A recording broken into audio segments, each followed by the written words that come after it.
Our featured speaker today is someone who I have utmost respect for. You wouldn't be sitting here today. I have high doubts that this wouldn't look like this if I hadn't stumbled upon Mike. So when I ventured to consider something like this, I reached out to some organizations that were already kind of doing something like community-ish kind of stuff. And the only person who got back to me was Mike Aus in Houston. And he spent, I think we talked for like an hour and a half the first time we even touched base. And we realized really quickly that what I kind of was envisioning was the exact same thing they're doing in Houston. And that's kind of where our history really begins of this collaboration, and then now with the Oasis Network kind of growing even more. So let's give a really great welcome to Mike Aus. So, when was the last time that Saturday Night Live was actually funny? No, it wasn't last night. I mean, like, consistently funny. You have to go back to the Will Ferrell years, Eddie Murphy years, maybe back to the original cast, Gilbert Redder, Dan Aykroyd, those guys. And then I thought, maybe I only thought it was funny because I was a 7th grade boy when the original cast was on. So, I mean, but it has not been funny for years on a regular basis. And yet, America keeps watching. Week after week. And yet, I keep watching week after week. It's like one of the definitions of insanity, right? Keep quoting and do the same thing over and over again, expect different results. So I was wondering, how can we have like the most creative humor writers in the country putting everything they got into it and come up with such mediocre results, and yet we keep watching?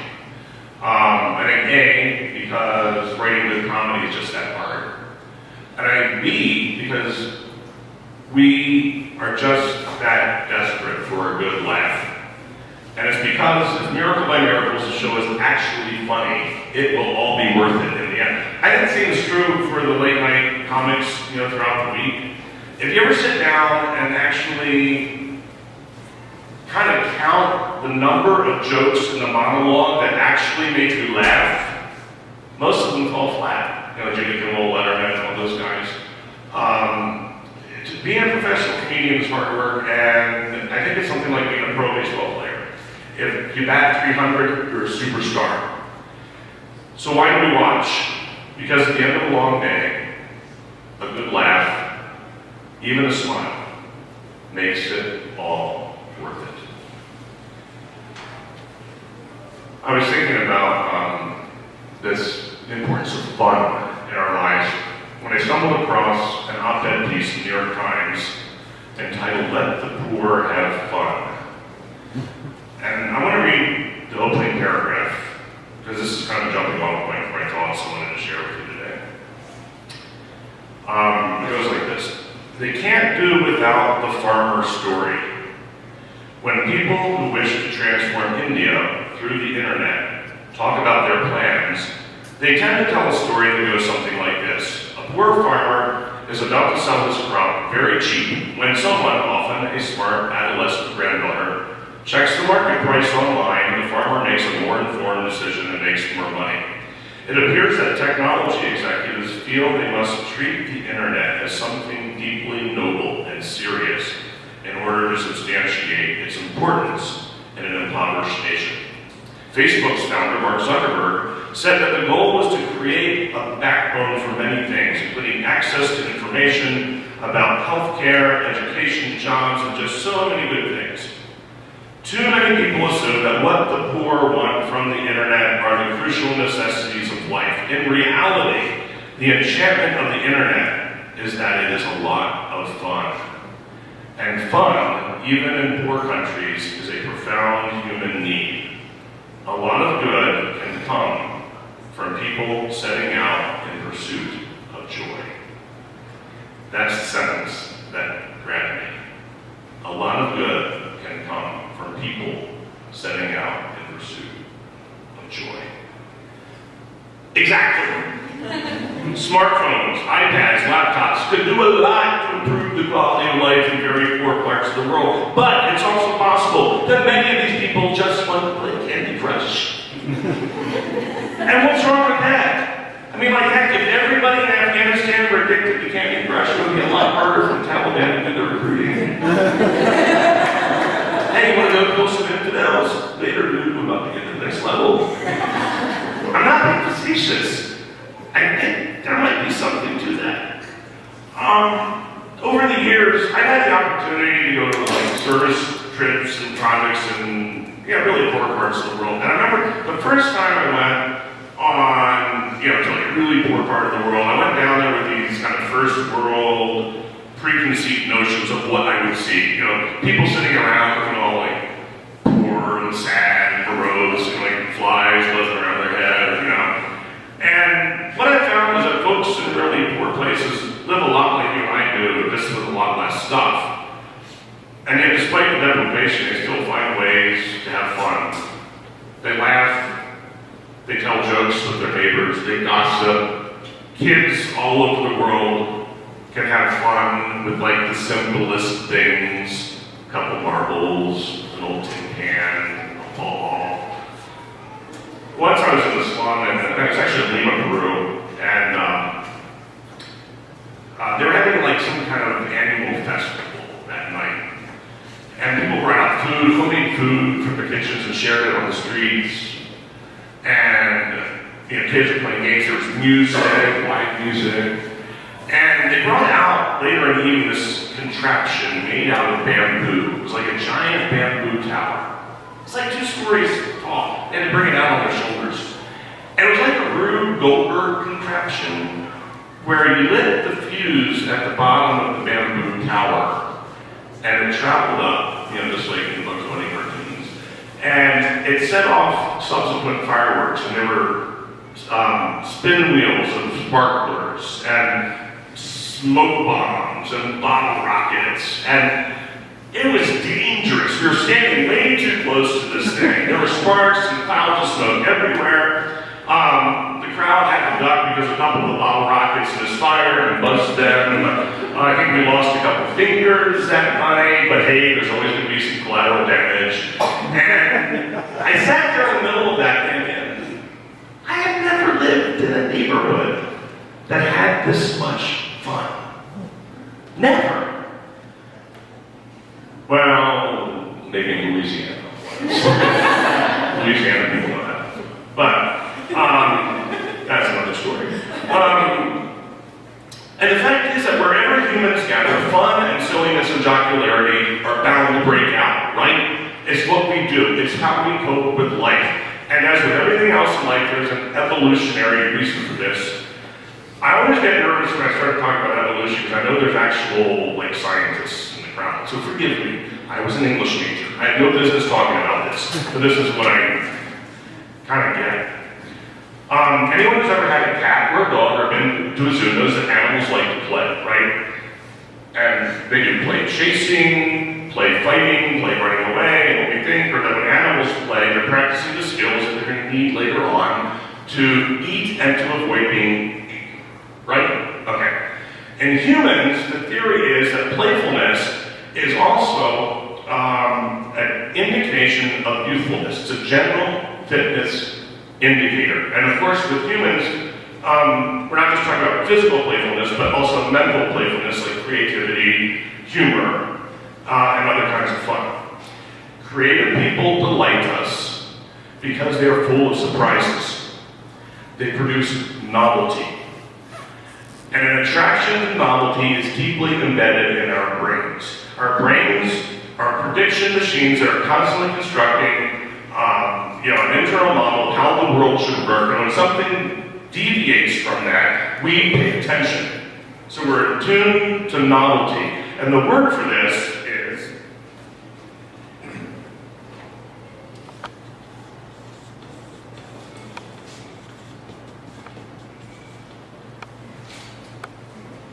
neophilia. It sounds dirty, but it's not. Okay? It's safe to say. But it's an attraction to novelty. Darwin thought that novelty seeking was a huge factor in mate selection. And as in so many other things, Darwin, his hunches have been confirmed by subsequent research. In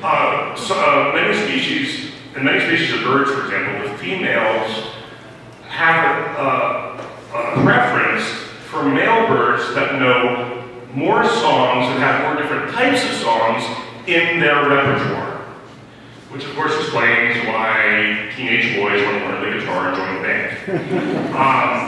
So clearly, from an evolutionary perspective, fun is serious business. We know that for children, large amounts of unstructured playtime are vital for them to develop their social skills, problem-solving abilities, creativity. A psychiatrist who was commissioned to do an interview of 26 convicted murderers in Texas found out that all of them had two things in common. All of them came from abusive families, and all of them never played as kids.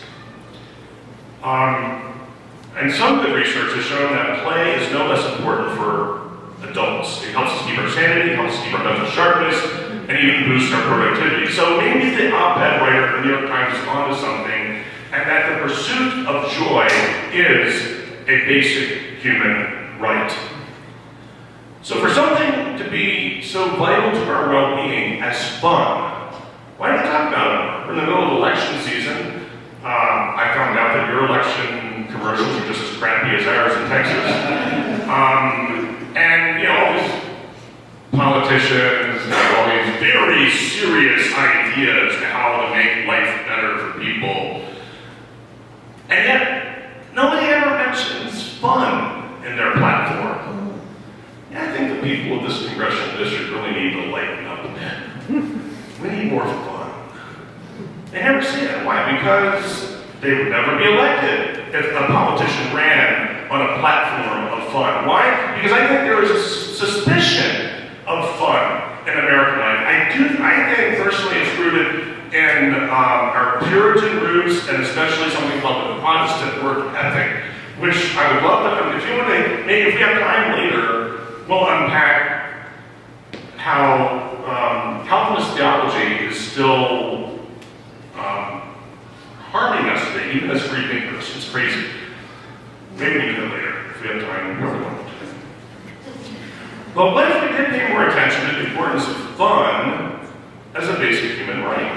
I think there'd be implications for everything from public policy to architecture to urban planning. Here's just a couple of random thoughts I had. Okay, everybody I know in Europe gets 6 weeks of vacation every year. Everybody. We're not talking about the rich people. I'm talking about your average Joe. I was at a hotel in Miami Beach just a couple of years ago. There's a guy who was talking to a guy at the bar next to the pool, and he looked Dutch. So he's Dutch. He's from the Netherlands. What do you do? I'm a hospital orderly. Wasn't a doctor, not a nurse, not a CAT scan tech person. He was an orderly who pushes around stretchers and cleans out bedpans. So I'm thinking, this must be kind of unusual for you to get to take a trip, foreign trip. Oh no, this is my second trip to the States this year, second trip to Miami this year. Whoa. And he was telling me about how it works for him. He doesn't have to have a car, he gets to ride his bike to the hospitals, he doesn't have any car payments, and no auto insurance, and he was telling me about the facts of life in the Netherlands. And he said, and by the way, the government sends me vacation money every year. Seriously, they get a check from the government to go take a trip. I want to live in a society like that. Another thing I've noticed in Europe, every major city in Europe, cafes, bars, restaurants, on wide sidewalks, crammed with tables. People sit and linger by the thousands, chatting, eating, drinking, smoking, late into the night, day after day. And it's easy to get into a conversation with the people next to you. We don't have anything like that here. Starbucks is a pale imitation. All right, that's what they're shooting for, but it's not it. 1980s and 1990s, the beautiful city of Bogota, Colombia was overrun by drug violence. You would have been crazy to go there. Now Bogota is a beautiful place, filled with tourists, and a lot of the credit for the rebound in Bogota goes to a philosophy professor who was elected mayor. His name was Thomas Moses. became known for his silly yet effective antics to kind of change the cultural vibe. One of the things he did was he put mines on street corners. Not mines, mines. Like Marcel, you know. And he used them, he used the live performers poked fun at reckless drivers and jaywalkers and litterers. And it turned out that people are actually more afraid of public ridicule than they are getting a police ticket. And this mayor, he shut off entire sections of the city on Friday and Saturday night for giant block parties, cutting off all car traffic. He once proclaimed a citywide night out for women. And he told the men to stay home and watch the kids that night. 700,000 wives and mothers went out and partied in the streets of Bogota, and they used only female police officers to provide security for the event. He once even took a shower on television to demonstrate how to save water. And water consumption in Bogota dropped 40%. And what's so striking about the mayor's approach is that he used humor and creativity to bring about real change. Earlier this year, Oasis was mentioned in an article on Alternate. It was a pretty good piece, and then there's that comment section, below. And a lot of people sent in comments. Some people appreciated what we were doing, and some people didn't. They're angry atheists. We look so much like church. I don't want to be part of that. I want to sleep here on Sunday. Well, seriously, if you sleep in at 11 o'clock every damn Sunday, you must have narcolepsy or something. I don't know, And then religious people were puzzled. They didn't see the point. We're not worshiping anything. What are they doing? And some of the religious people, they sounded a little threatened. And I figured, well, if you're getting a shot at by both sides, you're probably doing something right, And while I was reading the comments from the atheists and the religious people who said they didn't get why we were doing this, I was thinking, but you're missing the point. We're doing this because it's fun. It's fun to get together with great people every week. It's fun to hear some of the best music in town. It's fun to do neighborhood potlucks and to go on service projects together. The Chicago Cub baseball legend Ernie Banks once said, "If they only knew I'd play the game for free." Of course, he was happy to get a big paycheck, but he was making a profound point. He was playing for the joy of the game, and so do we. Ernie Banks, by the way, got his baseball start here in Kansas City, playing for the Kansas City Monarchs in 1950. It was part of the old Negro League. This is where he started. So I gotta tell you, when in Houston we first started our folks in Kansas City, the one who started Oasis, we were absolutely thrilled. I can't tell you. Rhonda was there for that one. And now others want to get in on the fun. It's gonna happen in Dallas Fort Worth, others in the pipeline probably. And what will it look like when there are dozens or even hundreds of strong, secular Oasis communities across the nation, full of people dedicated to the pursuit of joy? It could be a game changer.